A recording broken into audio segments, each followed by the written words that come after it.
Class 9th की science की class के अंतर्गत ग्रेविटेशन चैप्टर के अंदर हमारी चर्चा चल रही है। इसके पहले वाले वीडियो में हमने आपको जो जानकारी दी थी that is related with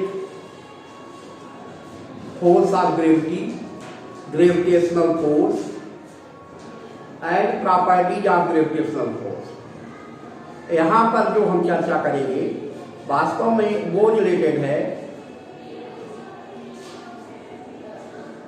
universal gravitational law, जिसे न्यूटन ने दिया था, इसीलिए इसको कहा जाता है Newton's universal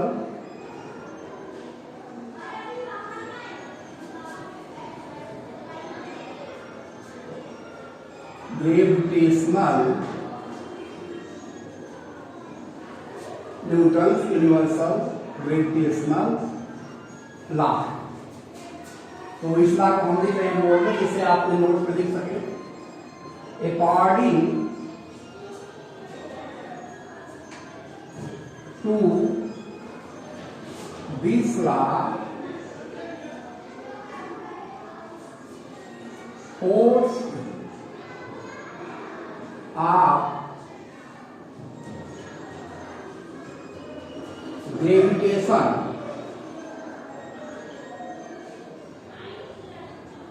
between two objects is directly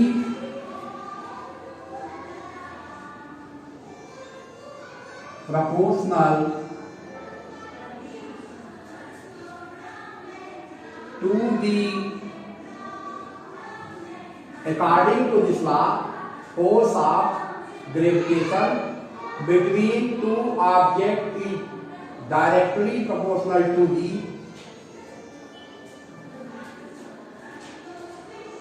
product of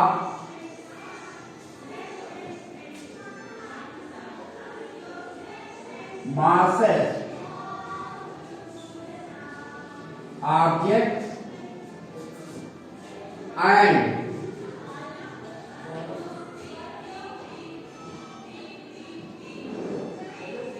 universally proportional to the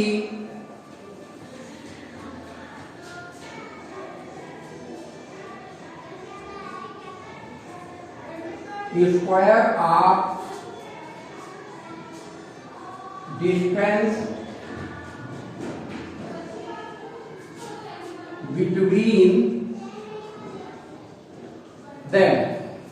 वास्तव में जो ये लॉ कहता है यूनिवर्सल ग्रेविटेशनल लॉ, वो क्या है? According to Newton's gravitational law force of attraction between two objects, force of attraction between two objects is directly proportional to the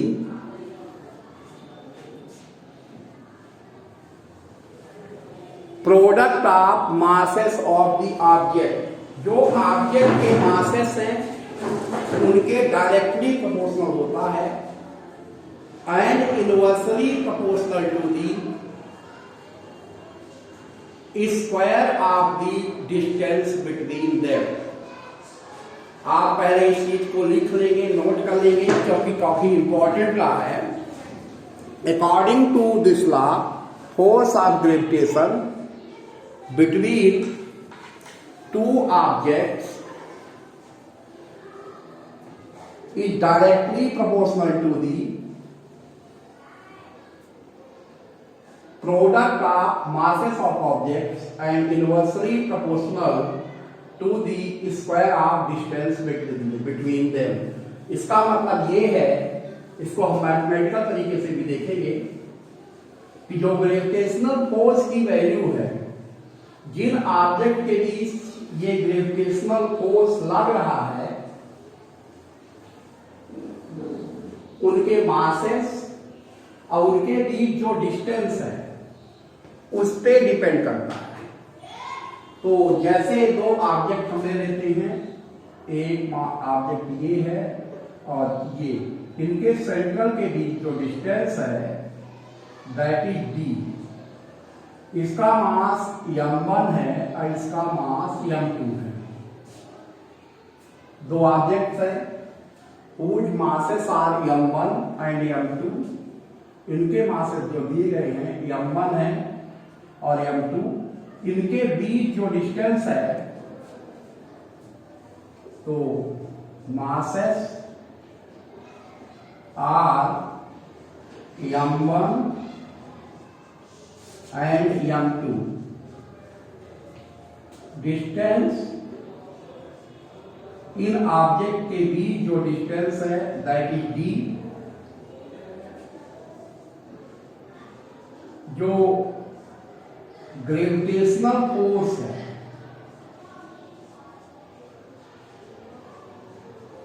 जो ग्रेविटेशनल फोर्स की वैल्यू है दैट इज F, और by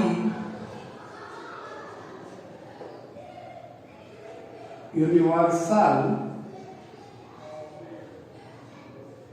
gravitational law,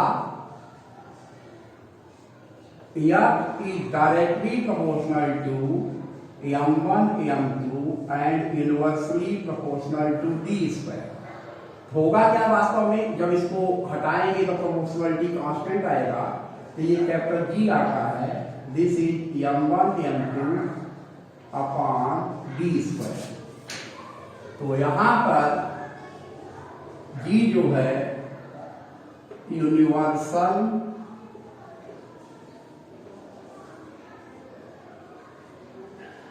gravitational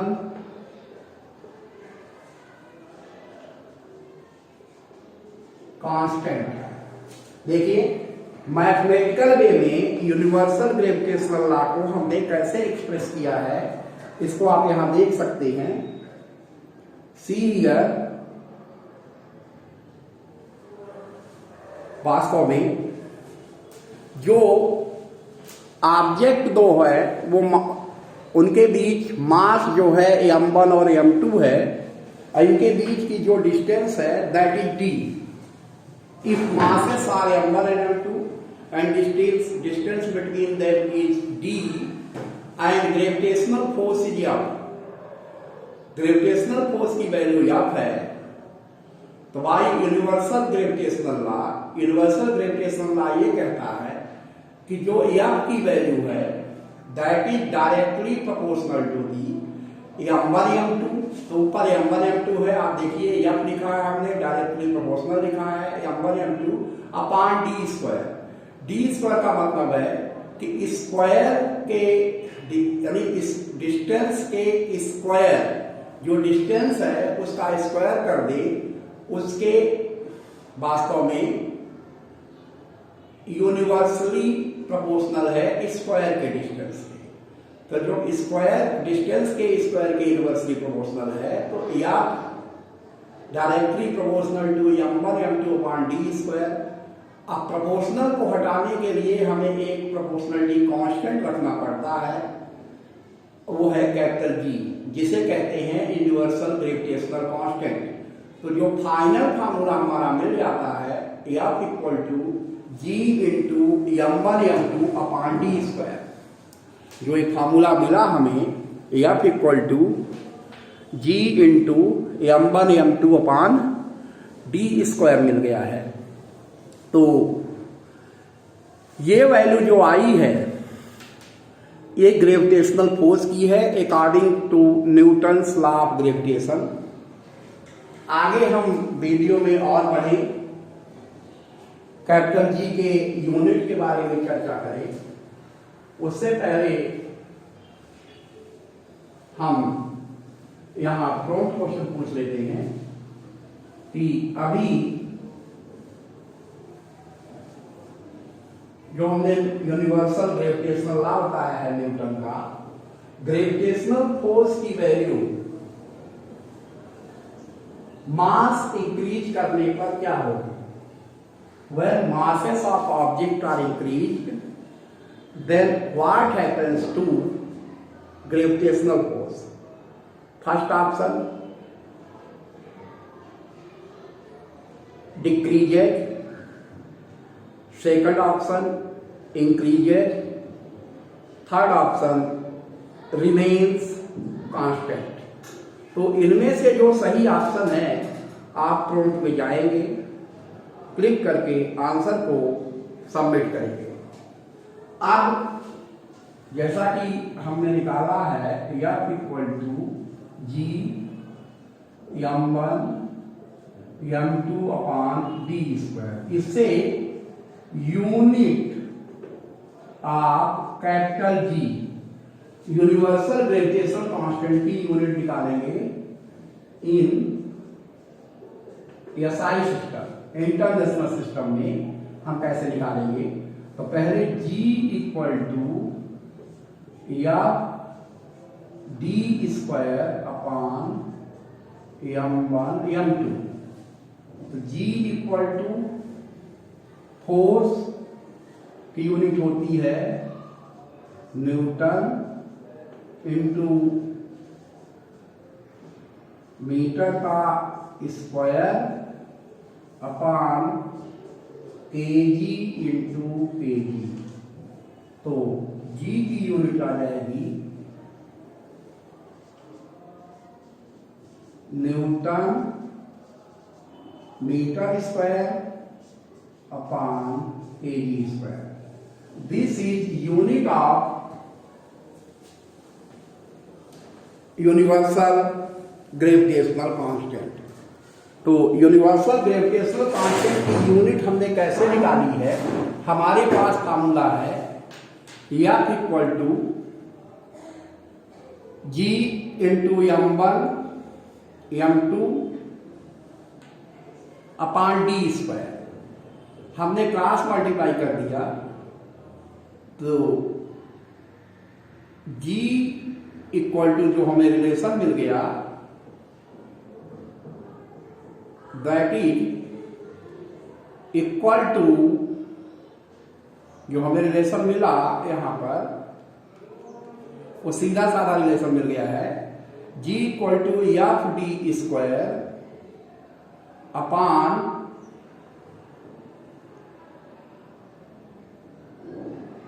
सीधे relation. हमें जो relation मिला वो मिल गया है G equal to F D square upon m1 m2। अब यह फोर्स है, फोर्स की यूनिट हम पुट कर देते हैं। फोर्स की यूनिट पुट करने के बाद हम डिस्टेंस की यूनिट एसआई सिस्टम में पुट कर देते हैं। एसआई सिस्टम में जो डिस्टेंस की यूनिट होती है वो मीटर स्क्वायर होती है। अब फिर नीचे मास है m1 m2, KG into KG हो जाएगा। तो जी की जो यूनिट आ जाएगी newton metre square upon KG square. तो इस तरीके से हमें यूनिट को रखने की जरूरत नहीं है। इसकी यूनिट को हम सहजता से निकाल सकते हैं। कैसे निकाला है अभी इस वीडियो में हमने आपको बताया है कि यूनिट को कैसे निकाला जाता है। आप फार्मूला यूज करिए। ये डिराइव्ड यूनिट है, फंडामेंटल यूनिट है नहीं, फंडामेंटल यूनिट की हेल्प से इन यूनिट को निकाला जाता है। तो हमने यहां पर कैपिटल जी की यूनिट को फाइंड आउट कर लिया है। इस वीडियो को आप ध्यानपूर्वक देख लें कायदे से और कॉपी में नोट भी कर लें, क्योंकि ये काफी इम्पोर्टेंट चैप्टर है और एग्जाम में आएगा ही। एग्जामिनेशन में इससे क्वेश्चन पूछे जाएंगे।